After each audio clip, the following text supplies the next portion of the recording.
Again for another great session of live at Clifton Market here in the cafe. You want to say hello? I'm live on YouTube now.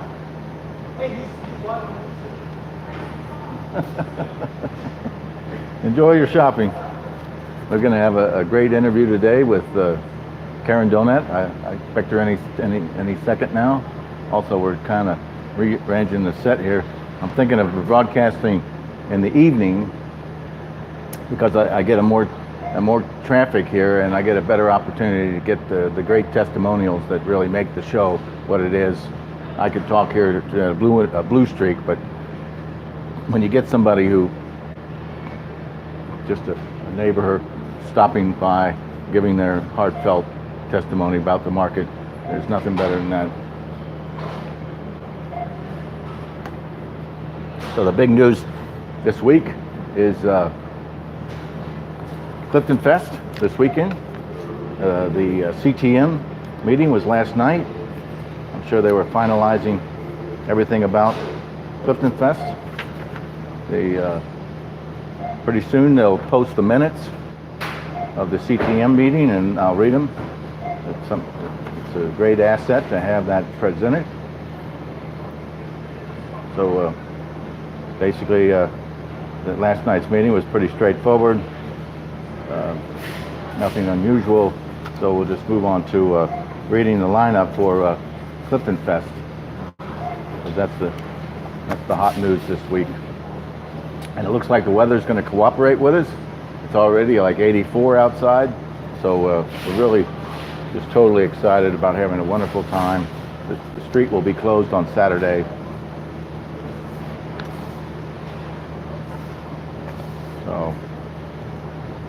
So I found out about the daily crime statistics, where to go to that. So being a news show, it's always important to have the crime statistics. Okay, here's CliftonFest. October 5th and 6th, this Friday and Saturday. On October 5th, Friday evening, at the Clifton Plaza, there will be 2 bands playing. Come enjoy your neighbors and bring a chair if you want. Chairs are good because there's a lot of open space. From 6 to 10 p.m. there'll be live jazz and wine tasting on Clifton Plaza. Rags to Riches, Dixieland Jazz, plays from 6 to 7:30, followed by Jump and Jive Big Band performs at 8 to 10 in the evening. They have the same lineup as last year, so if you enjoyed it last year, it'll be even better this year. And Mike at Ludlow Wines will be serving wine by the glass on Saturday. And the first event is going to be at 9 a.m. the Tri-Health 5K Run Walk. The race begins in Burnett Woods across from the Clifton Public Library, the corner of Jefferson, Ludlow, and Brookline, and winds through the park, ending at Diggs Plaza, the corner of Clifton and Ludlow. Prizes awarded in all age groups in male and female division. Registration for the 5K Run and Walk is $25 through October 4th and $30 on site. The registration includes a CliftonFest t-shirt, hello, and a pint glass, and a goodie bag of coupons and gifts from Gaslight Clifton businesses. Click here. You can go to CliftonFest.com and register. And if you have questions, you can send an email to info@CliftonFest.com. From 11 a.m. to 11 p.m. on Saturday, October 6th, Ludlow Avenue is closed to traffic between Clifton and Ormond Avenues. Chalk art drawings, craft vendor booths, street performers, and beer tent sponsored by West 6 Brewing in Lexington. Storefront activities from businesses and local restaurant specials. The market will be serving local food. I'm trying to get the lineup for the local food, and Jimmy in Beer and Wine Connoisseur is going to have various vendors setting up tables in the market so you can taste their beer. There'll be Rheingeist, Warped Wing, Urban Artifact, rock mill, and local food too. Also in the Market Cafe at 5 o'clock, there'll be music by Jimmy Connolly. I met him here the other day. He expressed an interest in playing in the cafe, and darn if it's all lined up, and he's going to be here about 5 o'clock on Saturday. And you can check him out on Facebook and Bandcamp, search Bandcamp for Maggie. His name is John Connolly. It's also on Facebook. So that's the lineup from here. And Jimmy also said you can come in during the CliftonFest and you can buy single beers out of the cooler for $2.99. So that's a great price, and I think that's a fantastic idea to augment your fine experience here in Clifton Market during CliftonFest. I'll probably be broadcasting live from the street at the same time. I figured out I can just use the Wi-Fi on the other side of the glass if it works out, and I can plug into a street light because they all have electric sockets. Okay, well, going on for Saturday's activity at CliftonFest, from 11 a.m. to 7 p.m., the kids area at the Habanero Ace parking lot. The Clifton Area Neighborhood School PTO and Advisory Group will operate an inflatable slide and games for kids. Cincinnati Neighborhood Games, along with Team Clifton, winners of the 2018 games, will be in this area until 1 p.m. with giant Jenga and cornhole toss. The live music at the stage is going to be right probably just a little bit between Middleton and Ormond. We have Ma Crow and Company. It's an acoustic trio at 11 a.m. We have Souse. It's an R&B funk band at 12:45. French Axe International Soul at 2:30. Hi, Karen. Oh, good. Do you want to sit down and say hello? Sure. Okay, great. You can step right in this way. Yeah. No, it's on. We're live now.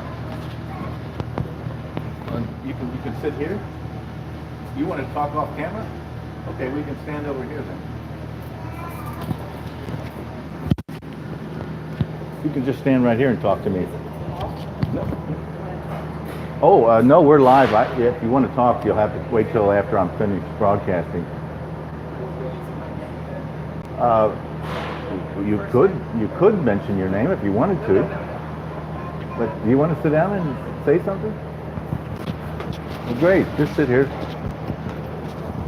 This is what this forum's for. It's just to speak what's on your mind. And there's the microphone there. And there we are. Oh my goodness! Look, we're on TV. Hi, Tom. It's sort of like TV. It's a new age of communication. Everybody, the young people, absorb everything with video. Sure. So, although I'm not one to watch too much video, it's kind of like a podcast. Yeah. Well, I just wanted to give a shout out for the market.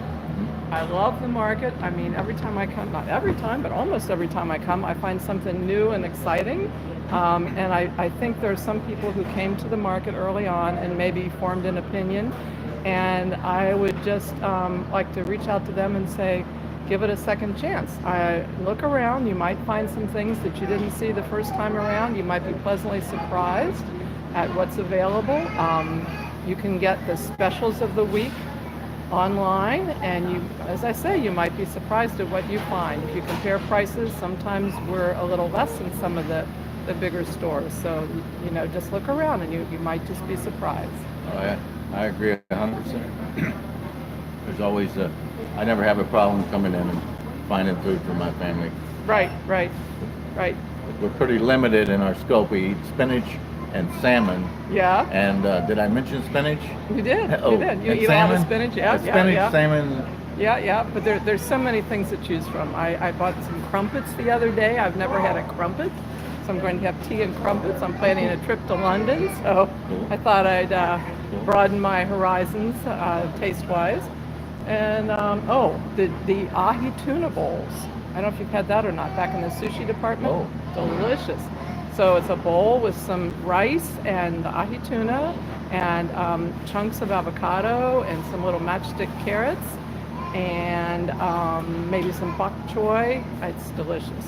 Oh, that's great. I like to go back around the store and photograph things that catch my eye. Yeah. And usually I go to the sushi counter to see what they have. Well, I picked up one of these bowls the other night. It was delicious. And then, of course, I had to get the little sesame balls for dessert. I had to have what's those. inside those sesame balls? I'm not sure if it's bean curd or what it is, but it's delicious. It's just a tad on the sweet side, but not much, just a little bit.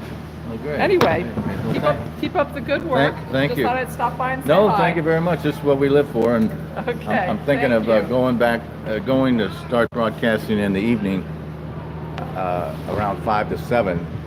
I think I have it's busier, and I'll have a better chance of getting great testimonials like yours. Thank you, and that's what really drives this show is the testimonial. We'll work on a little cleanup party too, maybe painting the railing out the back, going down the steps. I'm dealing with the paint. I'm trying to get that set up. I'll be glad to do it with you. Oh, thank Give you. me a holler, Thank you. okay? Thank you. All right. Thank you very much. Okay. All right, that's great. Thank you very much. Well, a wonderful Cliftonite to come and talk about everything fantastic at Clifton Market. I was going through the broadcast, the music lineup for CliftonFest. There's going to be a stage in between Ormond and Middleton, just like last year. And it starts off with Maw Crow at 11 a.m., followed by South. It's an R&B funk band at 12:45. French Axe, International Soul at 2:30 p.m. Misterman and the Mojo Band, Blues at 4:15. The Fix Band, Rock, Soul, and Dance at 6 p.m. Akara, Rock and Percussion at 7:45. And rounding out the evening, starting at 9:30, is Sol del Caribe. It's Latin dance.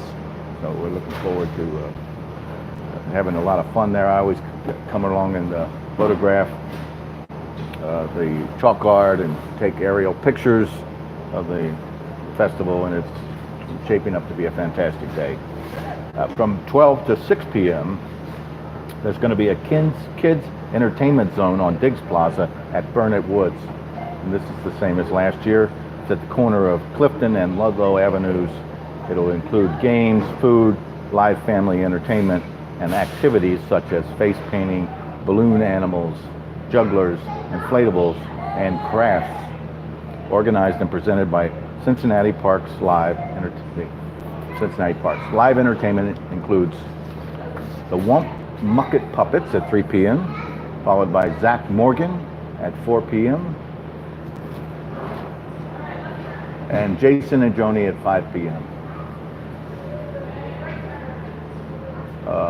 The Pet Parade is going to gather at Emmanuel Presbyterian Church at 3445 Clifton Avenue at 1:30, and with the parade following the sidewalk from the church to Ludlow Avenue, then through CliftonFest to the main music stage, where costumes will be judged and prizes awarded.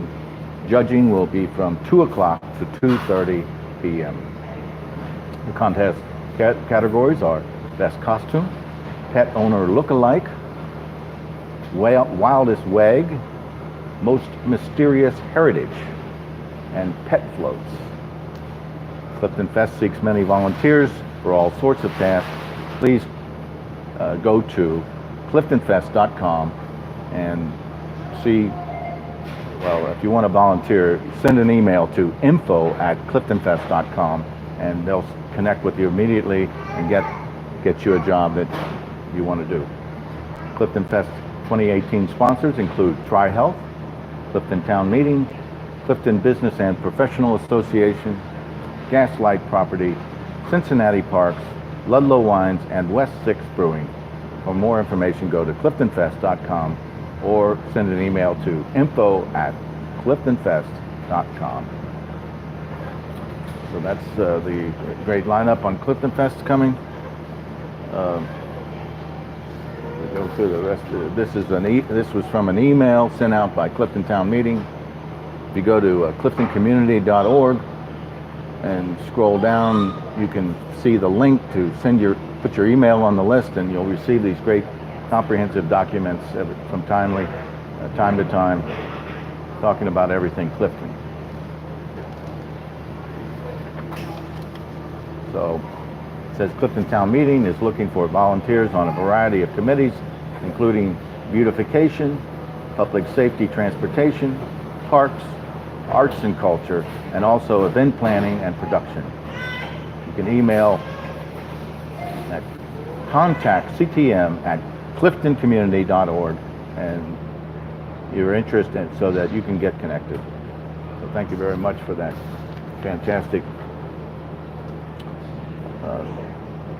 email. Let's go to what I said the other day. I was trying to hook up with the new safety dashboard, part of the Clifton Town Meeting website. It's at cliftoncommunity.org, cliftoncommunity.org, and we go to, I couldn't really find it easily on my phone, but here, last night I was able to find it on my desktop, and we're going to go to menu, go to public safety, and we'll scroll down a little bit and we'll see that. Public safety.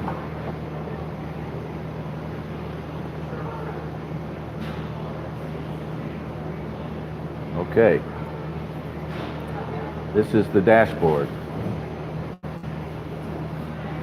Clifton neighborhood. Year to date, October 1st, 2018. Now it's going to be interesting how to read this. Auto thefts, 7. Assaults. It gives dots, but I can't really tell what the dot is. Rape, 6. Aggressive assaults. A total of, it's hard to read it, you know, on cell phone. So, auto thefts, 4. Well, let's look at the, it's just a narrow band.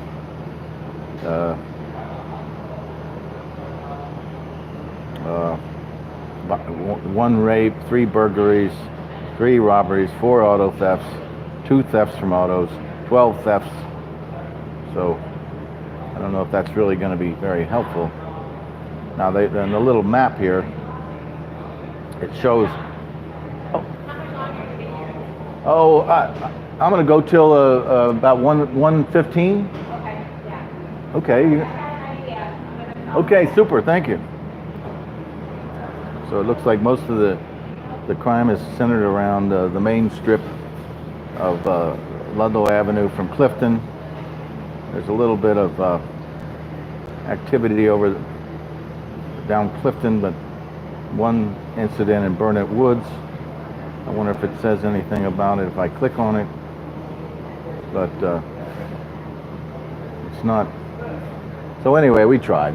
I guess it's not really going to be very effective. So let's go to the gallery. Howdy. I'm broadcasting live on YouTube. Howdy. Do you want to say something? Yes, sir. Yeah, well, come around here and sit down. You can introduce yourself.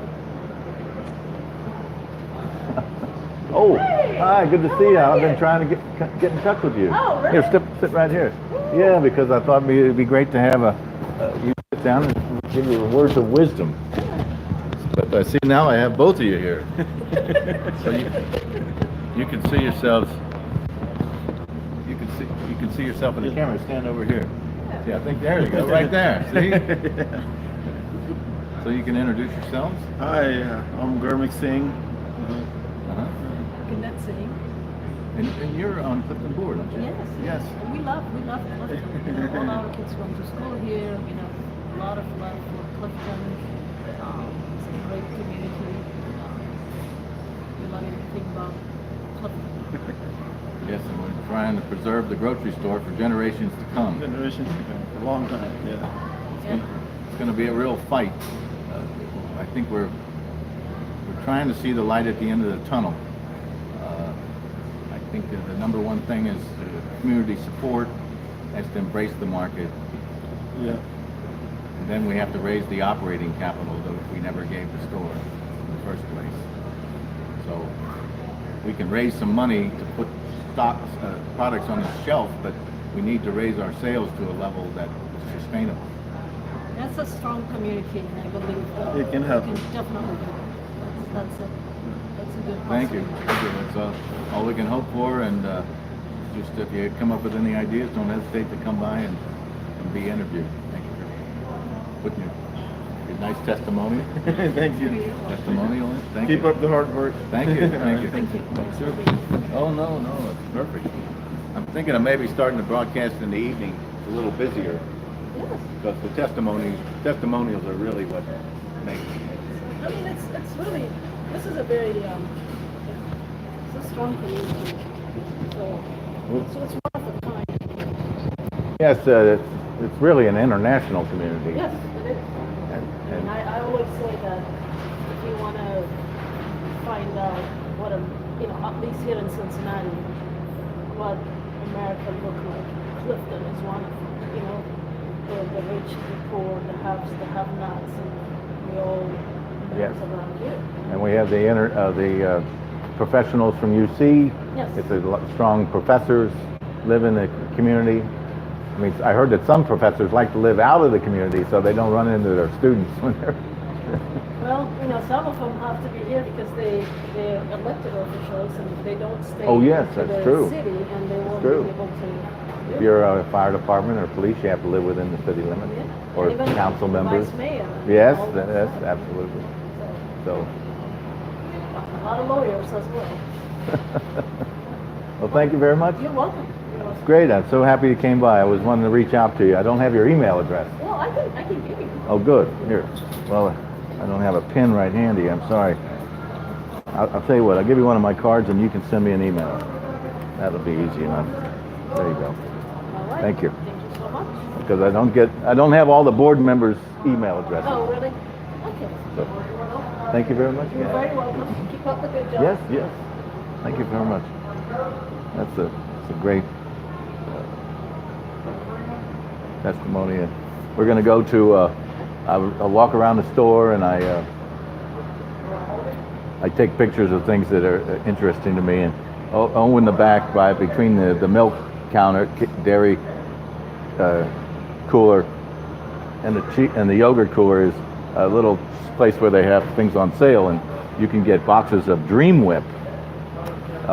It's instant whip topping. That sounds very fascinating. I think you could get about 4 boxes there. You could really have fun with it. There's a box of Jell-O and a can of green beans. So once I had a dream about the store before it opened. It had a pretty nice selection of products that were ready to be. Date was going to expire, or it was dented cans, but I thought that was a lot of fun to see that. We have Post cereals at $3.29. They got honeycomb, golden crispy, and alphabets. We have organic chicken, whole chicken. It's a whole fryer chicken for $12.15, or one of them's $12.15. The other one's $13.67. We have 1 dozen large grade AA eggs at $1.89. I picked up a dozen yesterday. The date was very long in the future. You can buy your own Clifton Market mug for $12.99, or you can go on the GoFundMe page and make a donation of $125, and you get a free coffee free for a year, and you get a free mug. I mean, the mug comes with it. It's not particularly free. We got Hudson cream flour at 2 for $5. Hudson cream flour is a short patent enriched bleached flour, 2 for $5. And in our beer department, we have Early Bird, the Coronado Seasonal for $12.99. Guess it's a milk stout brewed with coffee and chocolate.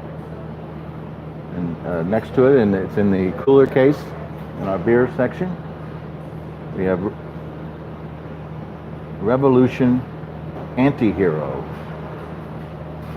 Looks like it's got a fist of Hulk on there. It's $9.99.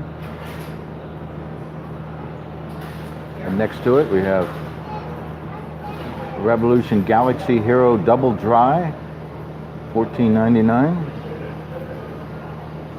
And as I mentioned before, you can buy singles in the cooler for $2.99. And it would be a great idea during CliftonFest to come in and pick up a bottle or a can from the cooler at $2.99. Also, we have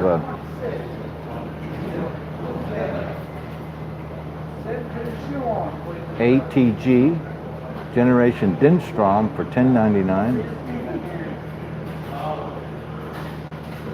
We have a Listerman bottle from Listerman Brewing Company. You might know that Listerman is the brewer supply house on Dana by XU. We have the Shamrock Shake for $11.99. Looks like,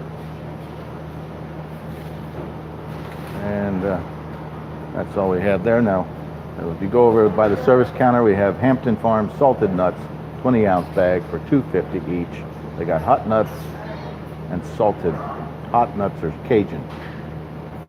In our bakery selection, they have a beautiful carrot cake, and there's also a yellow cake. Both are $12.99. And if you want to save up for next summer, they're selling pool floats, $9.99. A gigantic flamingo pool float. So catch that for your.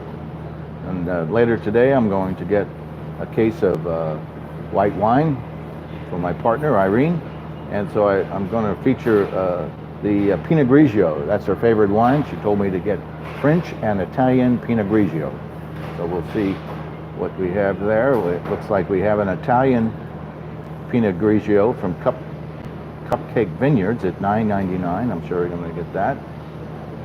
We have Terra d'Oro. That sounds like it might be Italian for $12.99. No, it's Pinot Grigio from Santa Barbara. Sorry. Let's see what else we have here. We have a Menage a Trois. It's a Pinot Grigio. It's $10.99, and it's from California.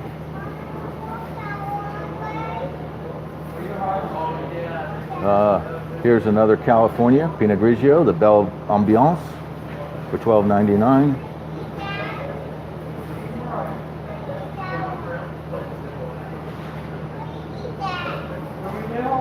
And we have the Pinot Grigio Delvinzia, $14.99. From indigenous, no, I'm sorry. The Delvinzia, I don't know what the price of that is. But then also we have from Santa Barbara County, the Sea Glass Pinot Grigio. We just had a bottle of that yesterday. It was very pleasant. And here is the Pinot Grigio from Italy, Linghetti del Sol. It's a Delvinzia.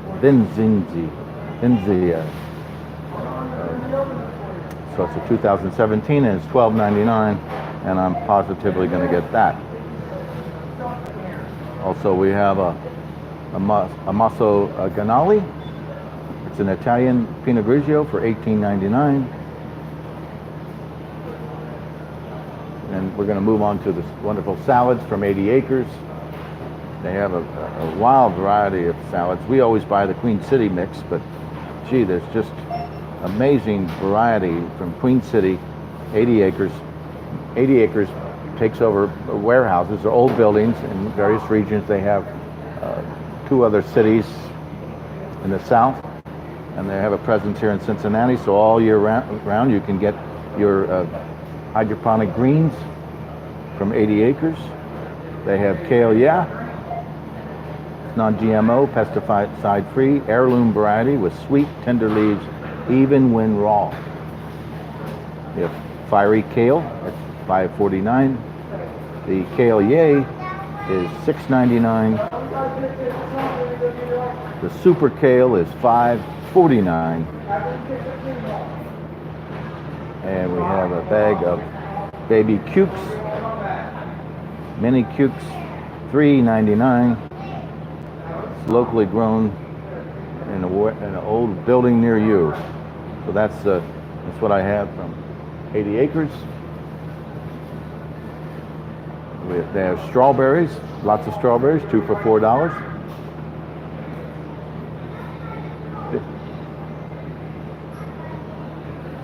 Also, one of the big sellers here is when you come into the store, there's a little a sample tray of the Harvest snacks, assorted flavors. They're really selling like hotcakes.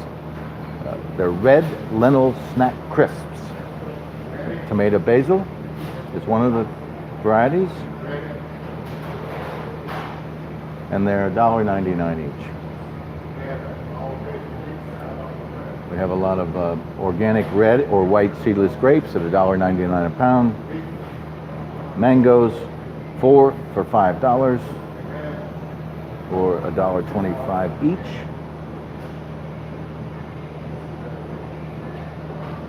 We have bulk Honeycrisp apples, $1.99 a pound. Sweet potatoes, 69 cents a pound. And you can always pick up your pumpkins here. We got large pumpkins are $4.99 each. Mini pumpkins are $99 each. Tiger pumpkin, $2.29 each. Mini pumpkin bags, $4.49 each. I don't know what that means, but decorative corn is $3.99 each. All hard squash, 99 cents a pound. And we're going to finish up right there. Yesterday we had a wonderful Reese's peanut butter cookie from the bakery, but I like to take pictures every day, and so they might be out, so I don't want to get your hopes up. So we're just going to go on to social media. We'll go to the internet, and we're going to let's go ahead and go to the Clifton Market GoFundMe page, see if there's been any movement. No movement, so I'm disappointed in that, but it's much more rewarding to make a loan to the market. We can always get the flyers, the prospectus of the loans in a little literature case donated by Carol Cohn. It's always in the cart foyer, in the slot there by where you get the wipe for your cart. So take a look at that loan prospectus. We're looking for 300 shoppers to donate $1,000 to bring up our to deliver to the store the operating capital that we never gave it. Store opened with $10,000 operating capital, which is a terrible thing to do.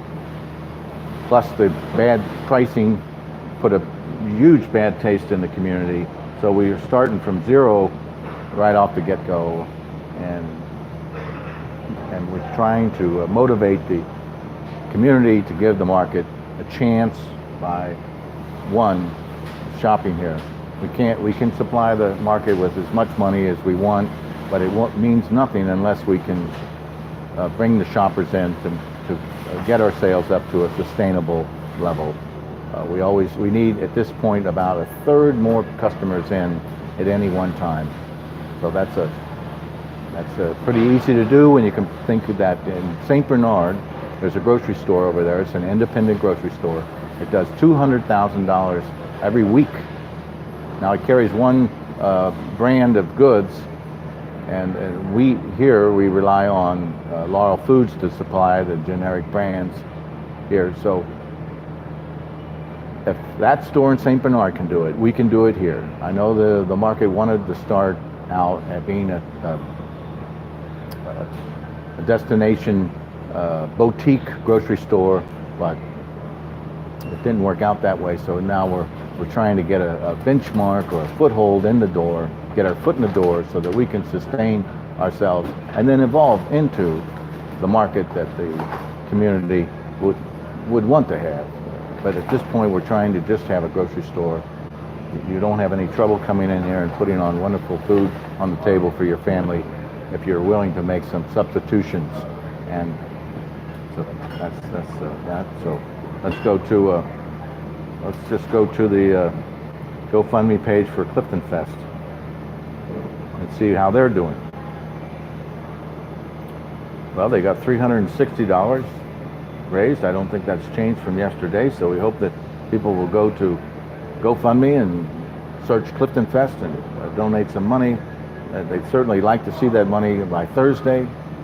That's their point where they have to pay some vendors. Let's go to the lineup at the Ludlow Garage. Yesterday we read, on Sunday we read about Kick the NX experience, a great review of a tribute band for NX. They're playing Friday. Tickets are $35 on Saturday during CliftonFest. We have Erica Winderstrom of Heartless Bastards. The band's taking a break, and she produced a solo album. She'll be here on Saturday, and the ticket price is $15. So that's the lineup at the garage. This weekend is going to be incredibly warm, and the doors will be open. So we're looking forward to a fantastic CliftonFest. Let's go to Reddit and see what's going on. Yesterday we searched Clifton, and we pulled up a bunch of things. So let's go ahead and search Clifton again and see what we come up with. It says, I don't see anything. Here we got cool walkable neighborhoods. Let's check on that and see what's happening. I'm going to be staying around Cincinnati next weekend. I'm looking for a walkable neighborhoods with food bars. Last time I stayed in Covington and loved it. Any similar spots? Trying to stay away from OTR if possible. Thank you. So there's the Pod Cart fan from St. Bernard said Clifton, Northside, and Pleasant Ridge are a few. Hyde Park, Oakley, Mount Lookout, Mount Adams are some more. Well, that's true. We have a lot of. The Gaslight District of Clifton is one of my favorites. From spicy German mustard. Says Chevy, it has a ton of holes in the wall and some great bars. So that's from Alex Zero and Zero Raw 15 days ago. Num Num Lobster from Newport. Newport is similar to Covington, just not as big, still walkable to downtown too. Photocast from Walnut Hills. East Walnut Hills is good, close to Eden Park, as well as plenty of bars and restaurants. You can walk to Mount Adams or to Clifton UC campus area if you're motivated. To get to Clifton, you have to go through some areas that you might not want to walk at night, but you could always take a bus or get a ride back. So that's pretty cool about that. Let's see if we can find any other exciting posts on Reddit.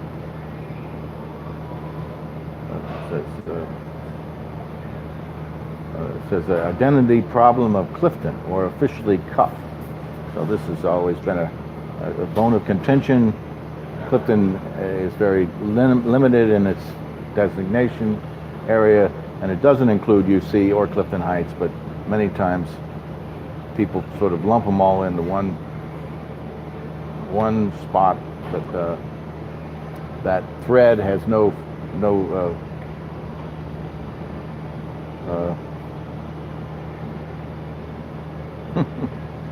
so that's all on Reddit.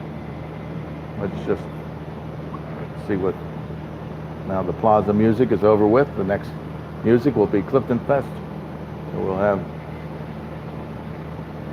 I received an email from Uptown Consortium today about the development. We're hoping that they can help Clifton Market.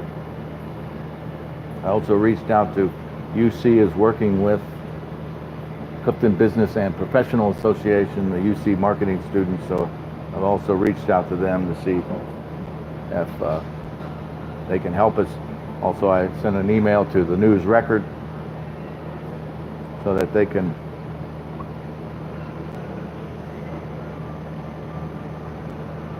know about what's going on over here in Clifton. There was a story recently in the News Record about fall festivals, and they failed to mention CliftonFest, so that's tough. Funky Fridays with Freak Bass is back on air. These are all blog posts from Jeff Wilson. He works for Gaslight Properties. It says, thank you, Jerry Gilotti. Let's see what that was. It was posted on February 1st, 2018. Oh, he was the owner of Gillies. I think Gillies was in Dayton. Yes, Gillies. So that was a wonderful venue, not unlike the Blue Wisp here in Cincinnati. I think they're still trying to find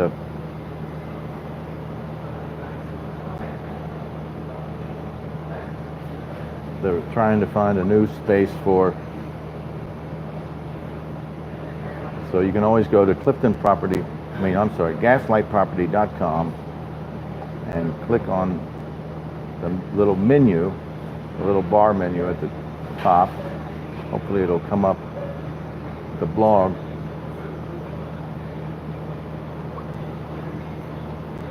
So it's blog.gaslightproperty.com. Will get you to Jeff Wilson's blog on the Gaslight Property website. Let's go to the Bearcats. See what's playing sports-wise. Yesterday I read the reviews of FCC. I read a story about the game and also read a story about the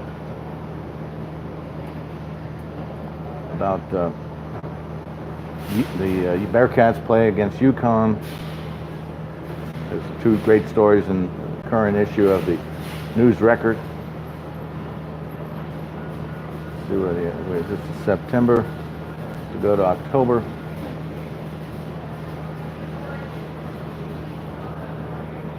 Okay, here we are on Tuesday, October 2.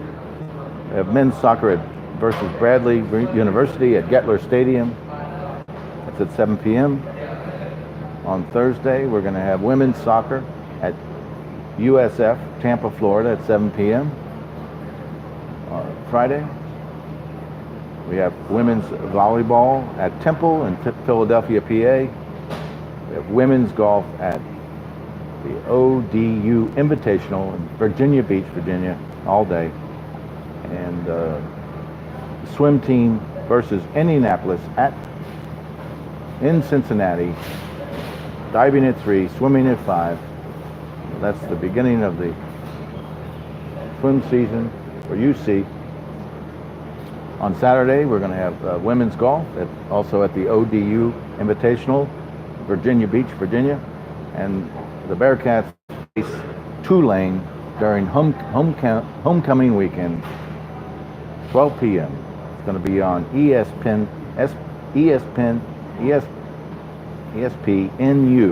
and 700 WLW. The tickets are from $22 to $59. Also, on Saturday, we're going to men's soccer at University of Connecticut at Storrs, Connecticut, at 7 p.m. So that's the UC sports lineup. Let's go to the College Conservatory of Music. Yesterday, I read about the performance, the studio CCM main stage acting, The Government Inspector. It's a play derived from a story written by Gogol, a Russian. So it's going to be at CCM October 3 to 7. That's the government inspector. I read about that the other day, the review or the story. On October 5th at 8 p.m. we have the CCM Orchestra Series, Elgar, Chausson, and Dvorak. And that's the lineup from CCM.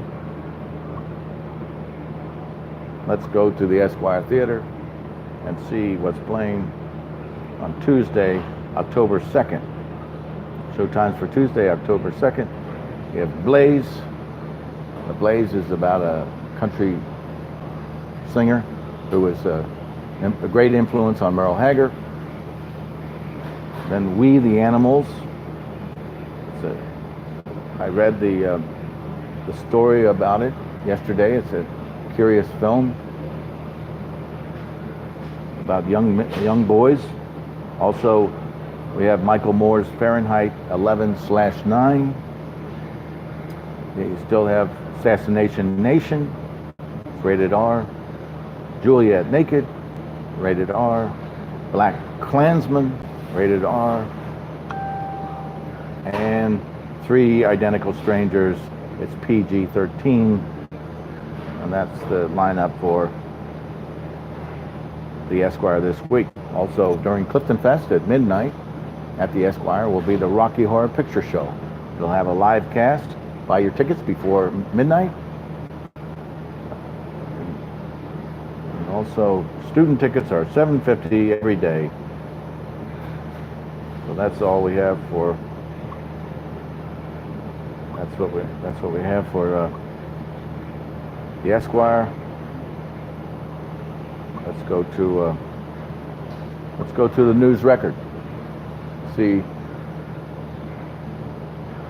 if they've gotten a new issue out. It's a bi-weekly, I believe. Yesterday I read the story about the FCC takes down Indy 11 at the home final, and also I read the Bearcats dominate the Huskies for the first conference win. I read those both yesterday. You can go back, listen up. So that's all we have from the News Record.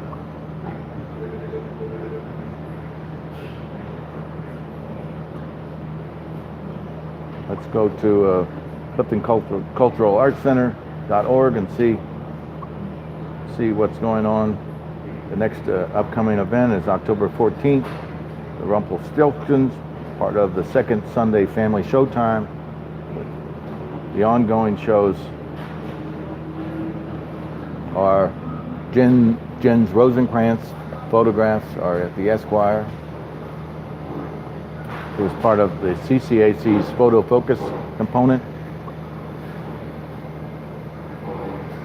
The Clifton Performance Theater, which is the Black Box Theater across the street from CBS. This Friday, Improv Cincinnati will be performing their last performance of Luna. Luna, you might remember, was one of J.K. Rowling's curious characters. And this is Improv Cincinnati presents Luna, a Wizarding World parody. And I went over it yesterday, and I was thinking that it might have been sold out. So you can always go to improvcincinnati.com and get the skinny on tickets for Luna this Friday at the Clifton Performance Theater. It's across the street from CBS in the basement. It's also a wonderful theater for young students. Let's go to the zoo and see what's new at the zoo. I think we're going to have to reload this to see what's happening in October. We have Halloween, October 6th. So let's go see what that's about. Halloween. It's so much fun, it's scary. And gee, they don't mention the date again. It's October 6th, so that makes it Saturday. So much fun, it's scary.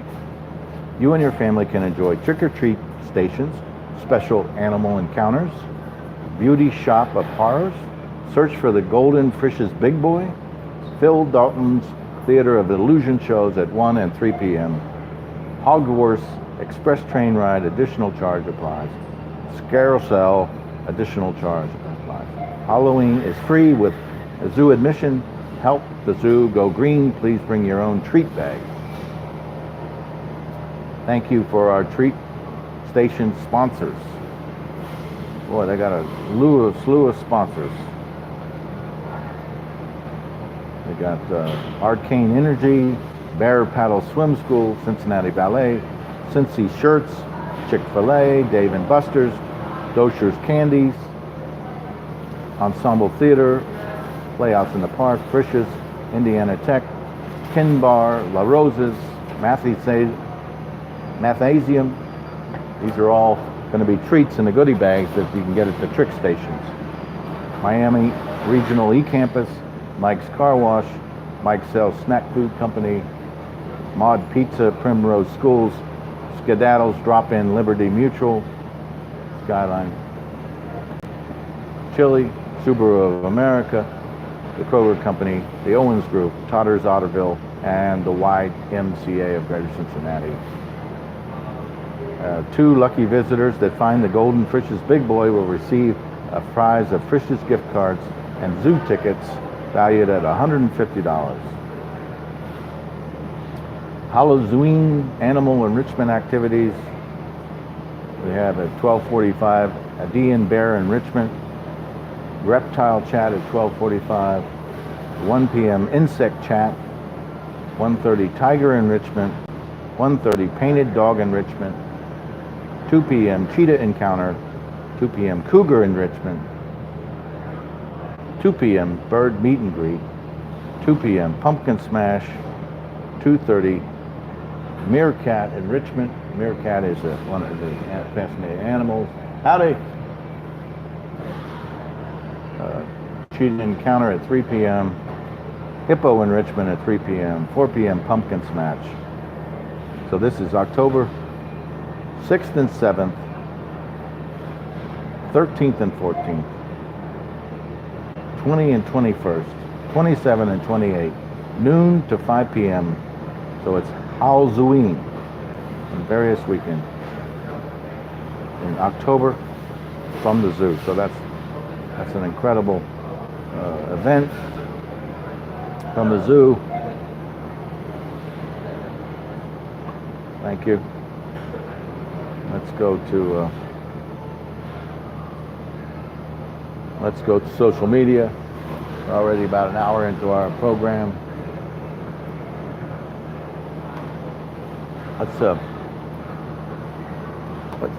There's some lady out there getting a Bear Cash coupon, so we want to mention that. We have the Bear Cash coupon kiosk around this Ludlow. There's one right outside on Ludlow in front of the grocery store, and there's one outside of Graders. They have a coupon here on the first page.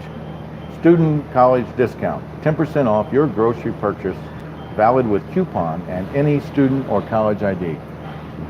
That's the big coupon from Tom Rizzo of Bear Cash and Keith. They got that together. Let's go to the music lineup listed in the music listings of City Beat. Tuesday, October 2nd. Anything nearby? And I see nothing is happening. Oh, Bogarts, we got Neck Deep with Trophy Eyes and Wister, 7 p.m. It's Pop Punk, $25. At Bogarts, Neck Deep with Trophy Eyes and Wister, 7 p.m. Pop Punk, $25. That's the lineup there. So how was your lunch, sir? You're good, thanks. Yeah, I'm broadcasting live on YouTube. You want to? I gathered that. You want to sit and say hello? Sure. Yeah, great. I always like to have testimony of people who are just enjoying the lunch or so forth and so on. There we are right there. You can say Oh. your name if you like. Hi, I'm Jim Denker. I live in Kettering, up near Dayton. I was a UC student, so this neighborhood's very familiar to me. Well, great. And what brings you into the neighborhood today? I'm at the vet's office on Howell Avenue. All right. My sister-in-law is the lead vet there, Dr. Teri McCarty, Oh, great. and so I'm happy to see her. My dogs need some attention. Are they getting worked on now? Yes. Oh, cool. Well, that's the best thing to do. I noticed, I saw Terry earlier. She sort of wanted to come up here and announce something, or probably talk about CliftonFest this weekend. Oh yeah. The Howell Pet Hospital supports the pet parade here. Of course. And her sister has the shop next door, Petey's Pet Stop. Yes. Beth McCarty.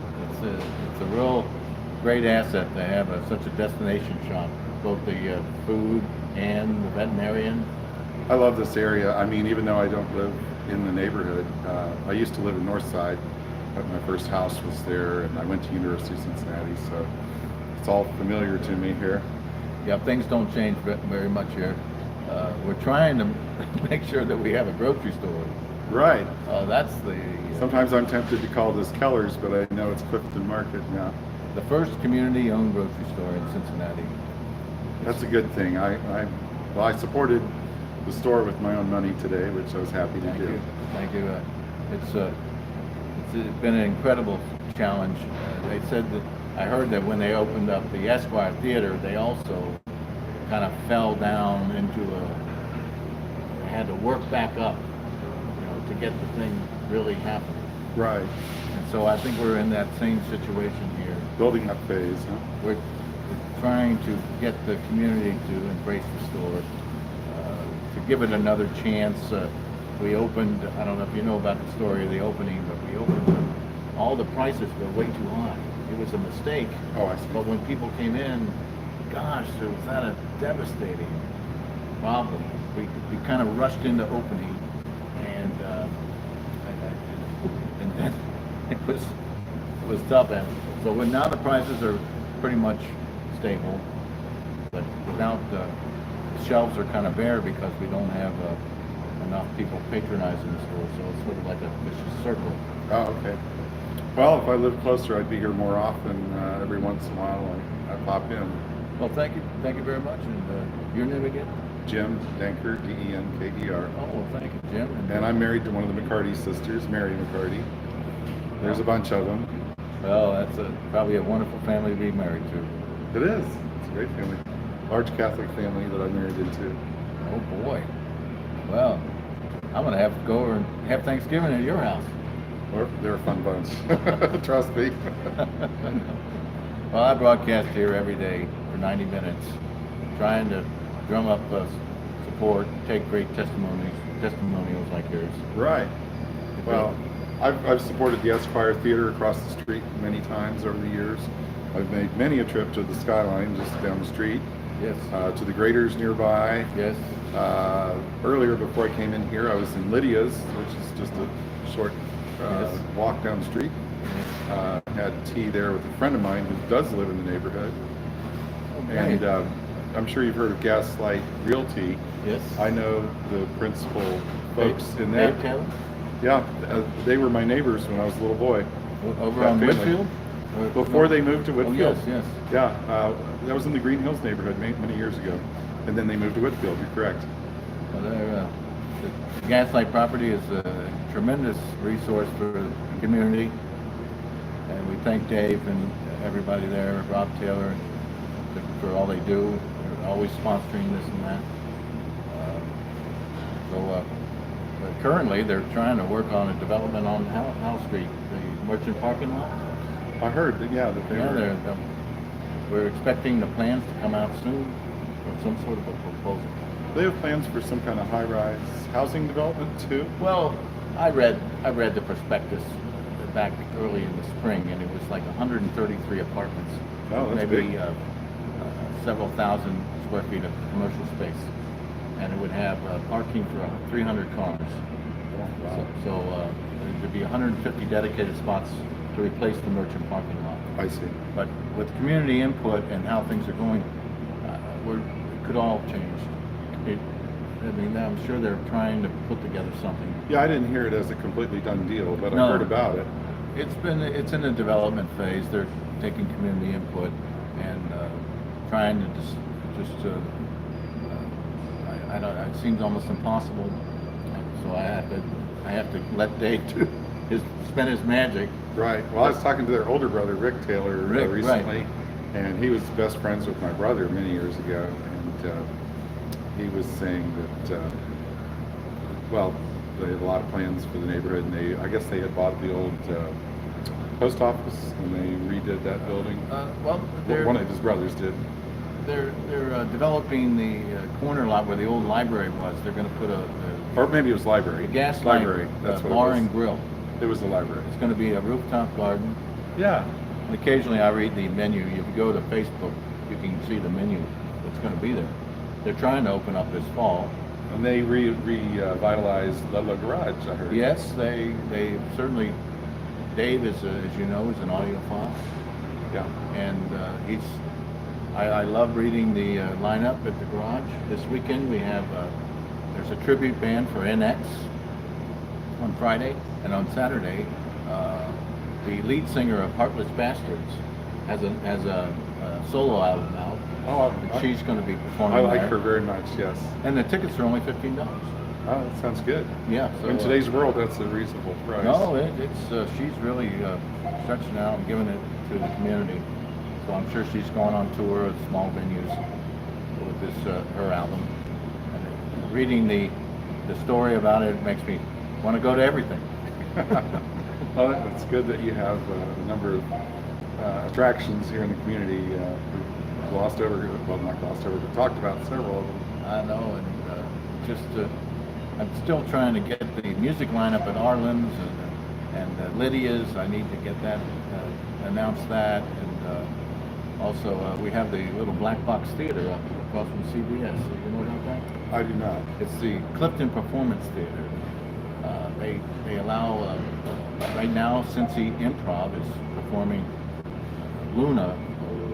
It's a story about J.K. Rowling's characters in Harry Potter. Okay, sure. Kind of as you might imagine, it's improv comedy, and that's this Friday, last show. My wife and I enjoy theater, whether it's here or we come to the Cincinnati Playhouse Yes. in the park. We also support theater in the Dayton area.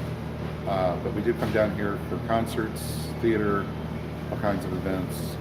We've gone to some events in OTR as well. Yeah, the Ensemble Theater. Yeah, so That's good. I have dual citizenship, Cincinnati and Dayton. Well, it's all one big community now. It's getting bigger and bigger. There's hardly any separation. That's true. It's That's very true. It's a huge marketplace. So, Yeah, I miss Cincinnati. I was born and raised here, so as much as I've taken root in Dayton, I kind of miss it down here. But I try to stay in touch. I was just looking at Jeff Wilson's blog. It's part of the Gaslight Property website, and he was mentioning Gillies.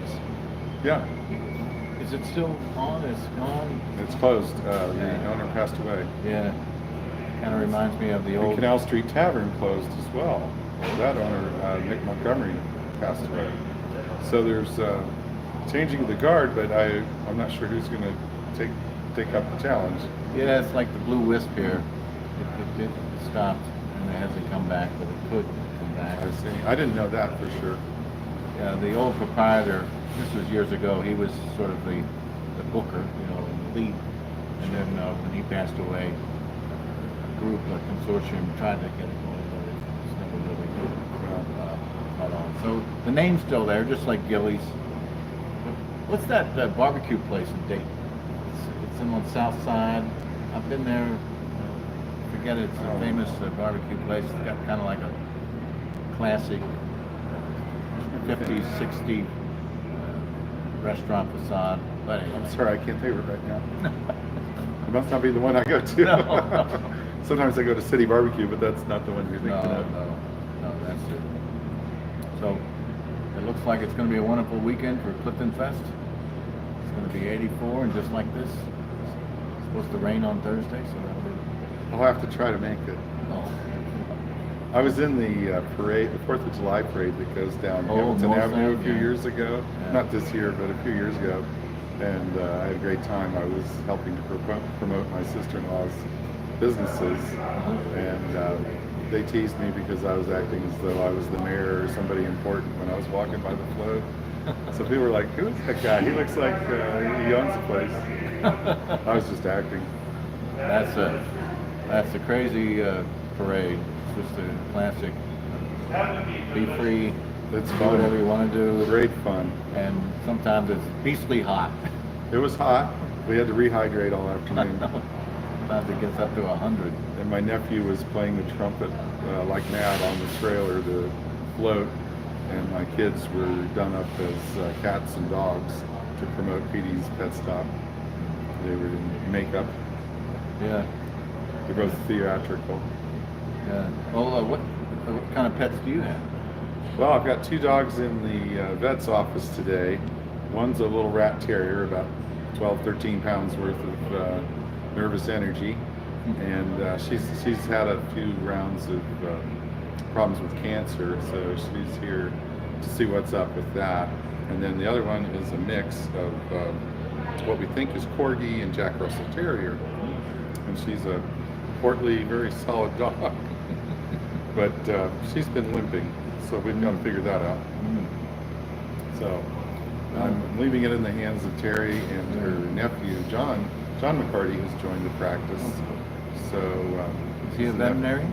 He is. He's a Wow. full-fledged vet, and he had been practicing up near in the Toledo area, and they decided to join forces, which is a great idea. Wow. Wow. Well, does Teri get involved with the deer program here in Clifton? Do you know about the sterilization? I don't know, honestly, on that one. They're looking for volunteer vets and volunteer darters. I know with Teri, she has been primarily interested in small animals rather than the large animals. Well, that's When you go to vet school, you diverge. You can go large animal or small animal. Yeah. So you definitely went for small animal. Yeah, I can understand. Gee, to be a veterinarian, you gotta have like a massive knowledge of all animals. And she does. I mean, largely she sees cats and dogs, Cats. but she has actually treated some other small animals as well. Lizard, I think on occasion. frog, a bird. I I'm suppose she sure sees there's been a few birds. rabbits and things. Yeah. Yeah, rabbits. Absolutely. Now my nieces have kept rats before. I wasn't really up on that, but I guess the rats can actually make pretty decent pets if you're into that. Well, they're warm and furry. They can be friendly and they're pretty smart. Yeah, they're very smart. Like a rat and a crow are just as smart as we are, if you ask me. In a lot of ways. Well, we're broadcasting here till 1:30, or for an hour and a half. So we got about 20 more minutes of talking here. And we want to go on. Can we think of anything else? I don't know how much I have to talk about. I'm just got an easy day today. I work nights and I'm off today, but I'm off at the moment. I work as a nurse, so I have odd hours. Yeah, I can understand. Nursing takes on 24/7. Yeah, and holidays and weekends, whatever, you got to keep going. I wonder what Teri wanted to say. I don't know. Something about the pet parade. I know she's very interested in this community doing well because of her business and her sister's business, and she likes the community anyway. I mean, when she chose that location on Howell Avenue, it was a very good business decision for her. It's done very well, and the clinic, actually filled a bit of a vacuum. There wasn't a vet in close proximity to Ludlow and Howell and Clifton Avenue. She looked at it and found that it was underserved, and as Clifton Market found out, it was underserved by grocery stores as well. So there's an opportunity. Yes, it's a real destination. Here in Clifton, we need destination places. People come from out of the area. Well, for me, it is a destination. I mean, for the obvious reasons, going to the clinic, but also I have happy memories here of going to the movies, going to Graders, going to Skyline with my friends, just going to some of the bars, hearing live music around here, just any number of things. So sometimes you scroll away as one of your happy places, and so when you go there, you tend to be happy again. Did you ever go to the Ludlow Garage when it was back in Tarbell's day? Honestly, I never did. I don't know how I missed it. I did not. I keep on thinking I saw like Jimi Hendrix play here, but I don't think he played here. But I remember the big chair in the open room. Wow. I was there for various concerts. I can't say I heard there were some big names there. the Allman Brothers played, Grand Funk Railroad, Arlo Guthrie. If you curious about that, if you go up to the garage, we have these wonderful plaques in the cement. Have you ever seen them on the? Yeah. Well, I'll have if you to go up to look that again. one. It lists all the bands. Yeah. In a big loop that played there. I'll have to look. And a friend of mine took a sheet of paper and laid it on top of it, and then scratched it with a charcoal. Oh, to and stencil? get like a relief, and Yeah. he framed it. Oh, neat. So you could do that to any one of these plaques. They're most fantastic plaques. They're done by a company in New York City, part of the redo of the street, and they really did an incredible job. They have a funny plaque outside the Esquire about they wanted to be a Wendy's, but you know the movie. But they saved the theater. They saved the theater. In front of the Graders, they have various Clifton officials, major citizens in the beginning of Clifton. They're eating ice cream, like Probasco and Mr. Reeser. Oh, yeah. And outside here, they have a plaque about a grocery store. So, Well, this neighborhood's still recognizable to me, despite a lot of changes over the years. I was a UC student in the late 70s, early 80s, and that's, to young people, that's a long, long time ago. But this neighborhood remains very recognizable. It has kind of I wouldn't say the exact same feel, but a very recognizable feel to it. Still a very welcoming place. yeah, right outside the entrance of the grocery store is the street back in the Model T days. Right. You can still see some of the street. I don't remember the Busy Bee myself. I grew up in northern Kentucky, but we came up here quite often a bit. But I remember that name. Was it there? Or, I think it or was. was it down that way? I think right it there. was right there. I think I did Those go were to it. close. I think I went there in the 70s or 80s. It was kind of like a cocktail lounge. Had a counter, and Rod Serling was a Cincinnati, and he used to hang out there, right? Well, would it still have been open in the 70s and 80s, or was it closed before that? I should know. I can't remember, but I thought I went to it. Yeah. Well, there's a bunch of old photographs also on the Gaslight blog. Jeff Wilson has a link to old photographs of Clifton. And probably the most curious is the old bridge across the Mill Creek.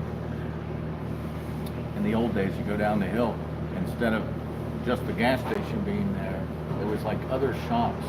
Oh, okay. Where they put the police headquarters. There must have been different shops, and the bridge was kind of a traditional bridge. So it was a totally different look to it than it is now. All that. I wonder what they're going to do with that old headquarters building. Now they had to move out of it because they were having health problems. That I didn't know. Yeah, I guess they're going to raise it. I thought maybe that'd be a good place for the new Clifton Cultural Arts Center. They're looking for a new location. But, I guess it might be a little bit. Let's see. The Cincinnati Public Schools took over the old Clifton School that the Art Center was in. Oh, okay. You know, up there by McAlpin and Clifton. Yeah. Clifton Cultural Arts Center was in there for about 4 years, maybe even longer. But now it's going to be turned back into a school. Okay. Will it be public or private? It's a public school. It's part of the Cincinnati public school system. So on the one side of the street, you got Fairview Clifton German Language School, which is a magnet school for Cincinnati. Sure. And then across the street, there's going to be, it's called CANS. It's a community neighborhood school. Serves Spring Grove Village, I think Clifton Heights and Clifton. I should know that right away. But it's going to have its own model. It's going to be working with UC Education Department. Sort of a dovetail, state-of-the-art learning. But now they have 2 grades, and they add a grade each year. So they're going to move into the building in this fall, 2019, and they'll have kindergarten, 1st grade, and 2nd grade. And then every year afterwards, until they get to 6th. My daughter, who's 23, just started teaching in the Dayton area. She's teaching 3rd grade, so I'm taking an even bigger interest in education lately. Well, is the school a public school? It's actually a charter school. Mm-hmm. She went to Bowling Green State University, and she student taught in a charter school up in the Toledo area, and that same system wanted to hire her in the Dayton area. So they knew who she was and what she brought to the to bear on educating kids. So yeah, so it's good for her. Well, 3rd grade is a very pivotal year for students to really set their course in life. I was just smiling because I remember we moved when I was in 3rd grade, and that wasn't real easy. I went from being in Cincinnati to being in the deep south in Louisiana. Oh, And my. I didn't realize that when you addressed your teacher, you had to say yes, ma'am, and no, ma'am. I got in trouble the very first day. Wow. Wow. If you don't do that, you're in big, big trouble. Deep South. Yep. Sounds like you were on your way to writing a great Southern novel. Yeah, well, I didn't become a true Southerner, but I enjoy it down there. My brother never really left. He lives in Baton Rouge. So I go down there maybe once every year or 2. So it's a nice change of pace to go down to Louisiana and have some of the fine Southern cooking and just check out some of the things I remember and some new things too. I seem to study Southern literature more than I do any other literature. You think, well, why do the Southerners have such a handle on American literature? But you never hear. I'm reading the great New England writers, the great Western writers. Well, and some of the songwriters come out of there too. Some really good songwriters come out of the South too. It must be in the soil Yeah, or in the water in the bayou. good storytellers. Sometimes I feel like I should go move there so I can absorb the culture more. I tell some of my friends that have never spent much time in Louisiana, I say it's great, fun and everything. It's very diverse. It's interesting, but there's some crazy things about that state. There's some things you won't understand and probably never will, but it always keeps you on your toes. Well, You'll never figure it out. not in just a couple of visits. No. Once you have to marry somebody and go down there and live there. But it is intriguing enough that I, will look up old friends from way back when. When I do go down there, I'll look them up and we get together. And those ties go back many years. But if I liked them when I was in Boy Scouts or on swim team with them or sung in the choir with them, I want to still be friends. Yeah, 3rd grade you were there. 3rd through 8th. Well, recently I've been studying To Kill a Mockingbird. Oh yeah. Of course, that's a coming of age story, just like you were thrown right into your coming of age life. Yeah. And there was a lot of change going on. We moved there in 1968, And you know what a tumultuous year that was anywhere in the world. I mean, literally. And in the Deep South, the hardcore segregation and some of the very unfair laws were taken down, and done away with. But it had just changed. So we arrived when massive change was occurring, and people were peaceful about it. I don't mean to misrepresent it, but it had been a gigantic change. And they integrated the school system. They had busing, and again, people didn't really fight it in any ugly way. But what a shift! And I was totally fine with it. I was in the public school system, and I mean, from my naive point of view, it was working out just fine. So it was a mixed school class? Yeah, well, after third grade, starting with fifth grade. Yeah, actually, in fifth grade is when they, from my point of view, is when everything changed over. But the laws and everything were changing right about the late 60s. Wow, what an experience. Yeah. So I wouldn't say they cured everything overnight, but they certainly were in the midst of a lot of change. Yes. My wife asked me about that because she has some stereotypes, and I said, well, I mean, people in the Deep South are very polite. At the same time, they have opinions just like anybody, but to your face, they're very polite.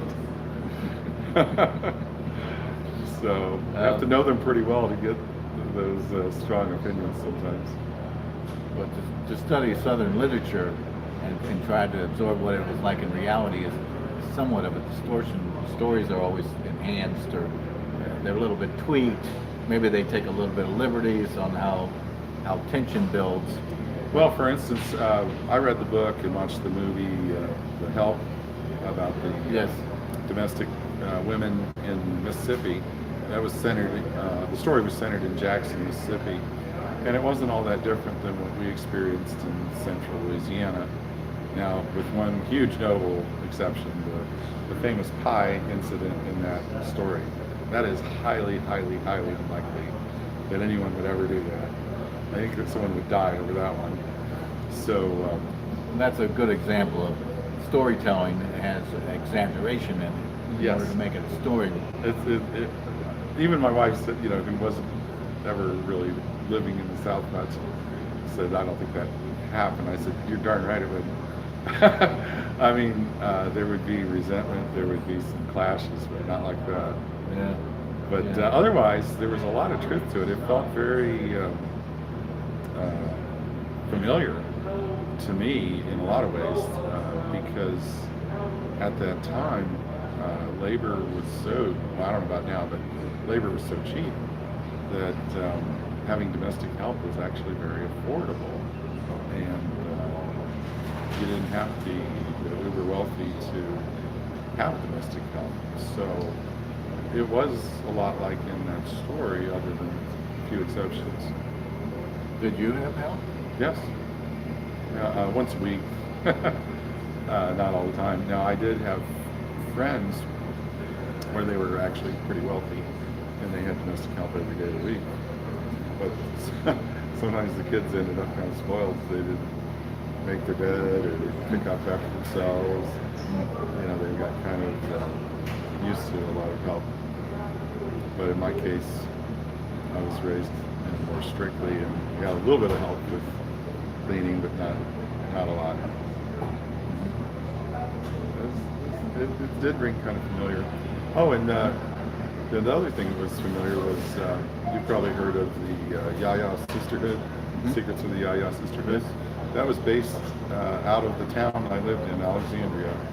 The author went to the same high school as my brother at the same time. They knew each other, and she wrote that book that was later made into a movie. And so the Yayas were based on real people, and I knew most of them. I'm just not sure which one was which, because I was a little boy at the time, and they were grown women. Right. But Wow. I'm pretty sure I knew most of them. Wow. So that's an interesting thing. When I watch the movie, I'm looking for hints, and when I read the book, I was looking for hints. And they changed a few names of things, like street names, and they changed the name of the movie theater. But I knew what they were talking about. Gosh, I'm gonna go back and watch that movie.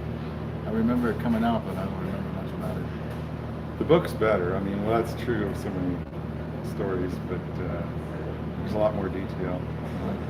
But yeah. Right in your town.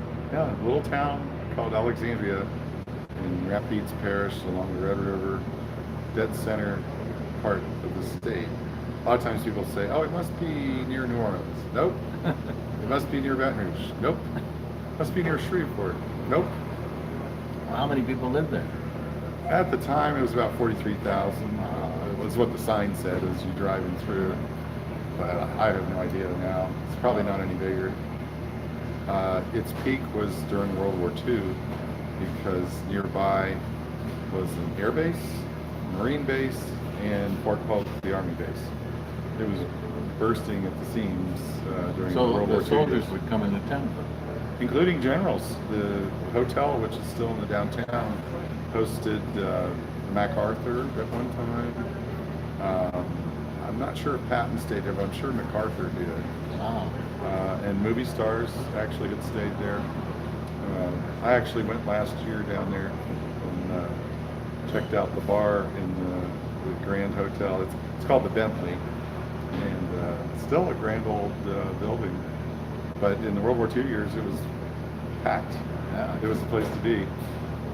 Did I guess the residents of the town just sort of absorbed the servicemen?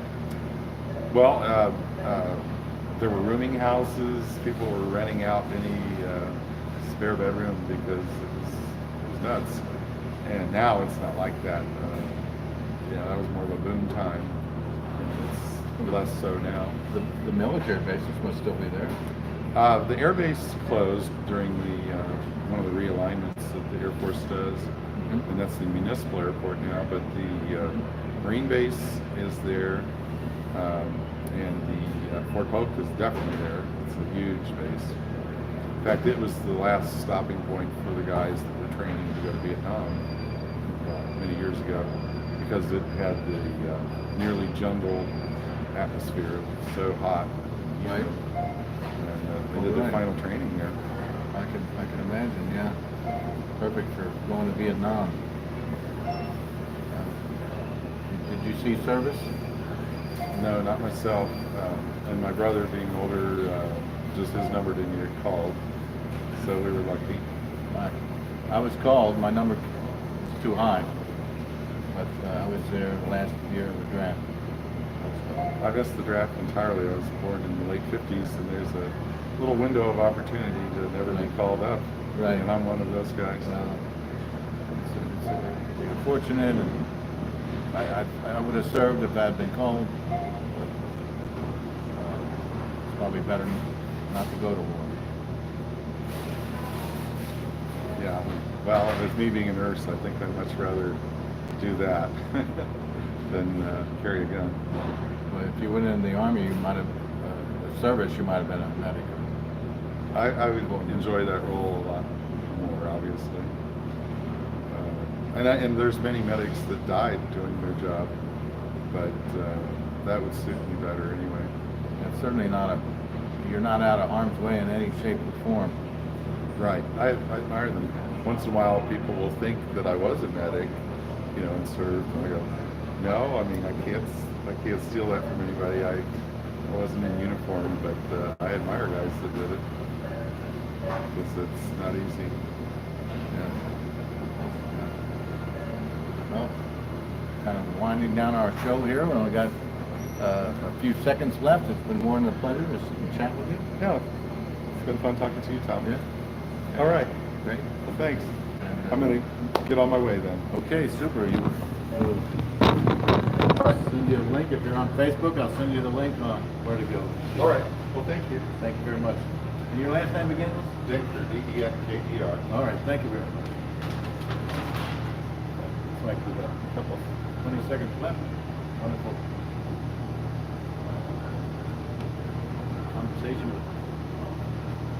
Teri McCarty.